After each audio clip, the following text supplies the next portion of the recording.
Kesatuan rakyat, kesatuan jiwa, kerajaan perpaduan. Teruskan bersama di dalam channel ini untuk perkembangan-perkembangan isu semasa, isu politik, dan isu-isu hangat di Malaysia pada hari ini. Jangan lupa teruskan bersama di dalam channel ini. Tekan butang like, share, dan subscribe channel ini untuk perkembangan terkini politik di Malaysia.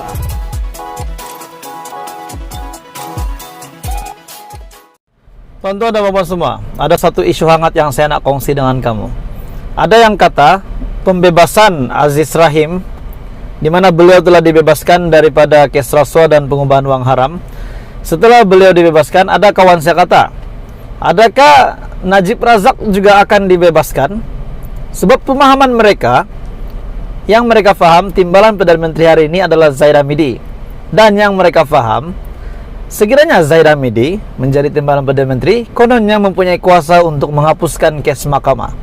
Jadi memang menjadi persoalan ramai orang kenapa Aziz Rahim dibebaskan, dan mungkin boleh perkara begitu boleh juga berlaku kepada Najib Razak. Menjadi pertanyaan ramai orang. Tapi memang ada satu penjelasan yang saya nak kongsi dengan kamu kenapa Aziz Rahim dibebaskan. Tapi sebelum kita masuk isu hangat hari ini, tolong tekan butang subscribe supaya kamu tidak terlepas perkembangan terkini daripada channel ini. Aziz Rahim dibebaskan terus selepas 2 minggu kerajaan hoi ya hoi memerintah. Ini kenyataan daripada agenda Delhi. Mahkamah Tinggi Kuala Lumpur hari ini membebaskan terus Datuk Seri Abdul Aziz Abdul Rahim daripada 3 pertuduhan rasuah dan 6 tuduhan pengubahan wang haram berhubung projek jalan raya di Perak dan Kedah. Ironinya, keputusan melibatkan ahli majlis tertinggi MT UMNO tersebut dibuat selepas 2 minggu kerajaan baru hoi ya hoi terbentuk hasil gabungan Pakatan Harapan dan Barisan Nasional yang menyaksikan Datuk Seri Anwar Ibrahim menjadi Perdana Menteri. Bekas ahli Parlimen Baling itu pada 23 September lalu dilepas tanpa dibebaskan oleh Hakim Mahkamah Seksyen selepas pendakwaan memohon beliau dilepas tanpa dibebaskan mengikut Seksyen 254 dalam kurungan 3 Kanun Acara Jenayah atas alasan representasi tertuduh dipertimbangkan dan memerlukan siasatan lanjut. Pada prosiding di Mahkamah Tinggi hari ini, Hakim Mahkamah Tinggi Datuk Azhar Abdul Hamid membenarkan permohonan notis usul yang dikemukakan Peguam Bela Amir Hamzah Arsyad supaya anak guamnya dibebaskan terus daripada semua pertuduhan berkenaan.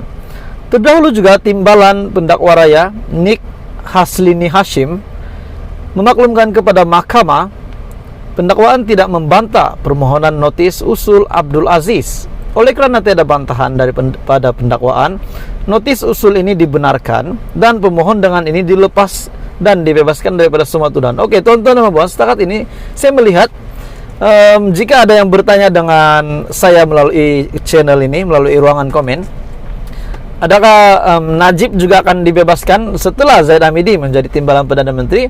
Saya rasa itu tidak benar, tuan-tuan dan puan, dan tidak mungkin.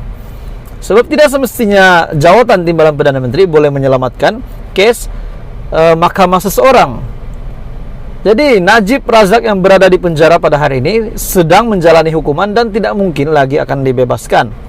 Jadi menurut saya begitu. Kalau kamu mempunyai pengetahuan yang tinggi tentang undang-undang dan tentang perundangan, anda boleh komen di bawah. Tapi bagi saya, tuan-tuan dan puan, memang tidak relevan lah sekiranya Najib Razak dilepaskan dan dibebaskan, walaupun timbalan Perdana Menteri hari ini adalah Presiden UMNO, Presiden Barisan Nasional.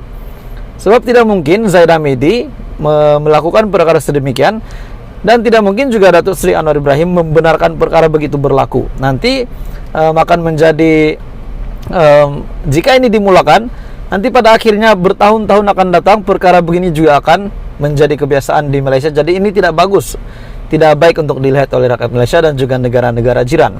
Jadi berita hari ini, Aziz Rahim dibebaskan terus selepas 2 minggu kerajaan memerintah. Jadi tuan-tuan dan puan, apa komen anda hari ini? Jadi siapa yang bertanya adakah Najib Razak juga akan dibebaskan, itu tidak akan mungkin. Terima kasih Malaysia, teruskan bersama di dalam channel ini.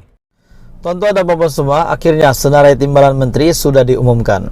Jadi selepas senarai timbalan menteri ini diumumkan, apa yang akan berlaku? Apa respon daripada rakyat Malaysia dan kepimpinan-kepimpinan tertinggi gabungan-gabungan parti di dalam kerajaan perpaduan? Adakah mereka berpuas hati dengan senarai ini? Jadi di sini saya akan kongsikan kepada Anda 15 muka baru dilantik timbalan menteri. Adakah Anda juga setuju dengan 15 muka baru ini? Tapi sebelum saya teruskan berita hari ini, saya ingin meminta kerjasama kamu untuk tekan butang subscribe supaya kamu tidak terlepas perkembangan terkini daripada channel ini. 15 muka baru yang dilantik sebagai timbalan menteri. Seramai 15 muka baru yang diumumkan di dalam senarai timbalan menteri yang diumumkan oleh Perdana Menteri Datuk Seri Anwar Ibrahim. Mereka adalah ahli Parlimen Hang Tuah Jaya Adam Adli Abdul Halim yang dilantik sebagai timbalan menteri belia dan sukan, ahli Parlimen Bukit Gelugor Ram Karpal Singh, timbalan menteri undang-undang dan reformasi institusi, dan juga ahli Parlimen Beaufort Siti Aminah Aching, timbalan menteri perdagangan, timbalan menteri perladangan dan komoditi.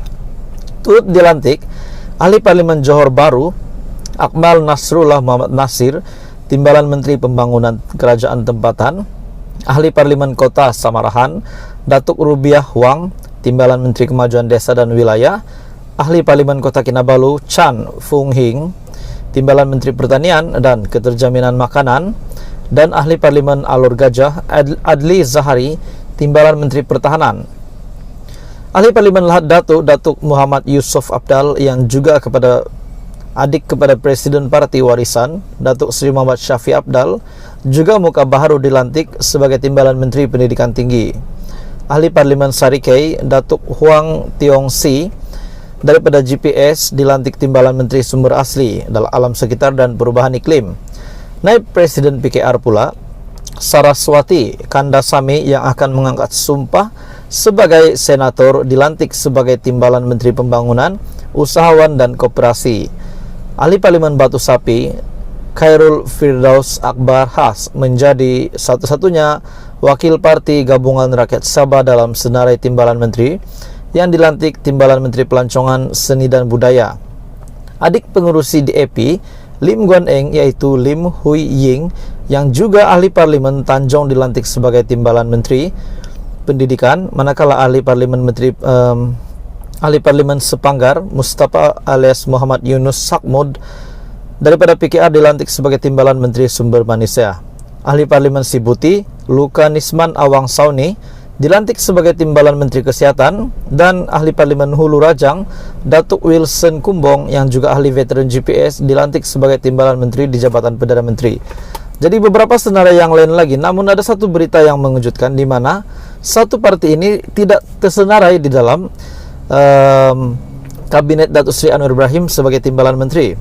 Di mana Larry kecewa tiada wakil PBM dalam kabinet Anwar. Presiden Parti Bangsa Malaysia PBM Larry kecewa selepas tiada seorang pun wakil parti itu dilantik ke dalam barisan kabinet Perdana Menteri Anwar Ibrahim. Jadi apakah yang dilakukan Larry selepas parti beliau tidak mempunyai wakil dalam timbalan menteri? Kata-kata tidak dapat menggambarkan kekecewaan saya, kata Larry, sambil menyatakan bahwa PBM adalah antara pihak terawal yang menunjukkan sokongan terhadap Anwar untuk jawatan Perdana Menteri. Namun dia menambah, setelah Presiden PBM membuat kenyataan begini, akhirnya dia pun menambah bahwa PBM tetap akan memainkan peranan dalam mengukuhkan kerajaan Anwar, walaupun mereka adalah antara yang terawal menyokong kerajaan perpaduan menyokong Datuk Seri Anwar Ibrahim untuk menjadi Perdana Menteri. Jadi beliau akan memanggil, saya akan memanggil untuk mengadakan pertemuan dengan pemimpin kanan PBM dalam beberapa hari akan datang untuk menentukan hala tuju kita di depan.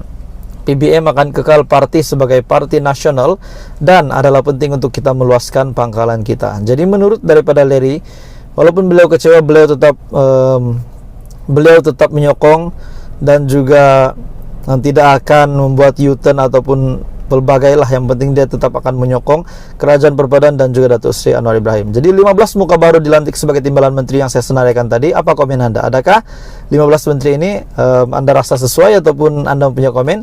Tapi bagi saya menteri kabinet kerajaan perpaduan hari ini sangat hebat.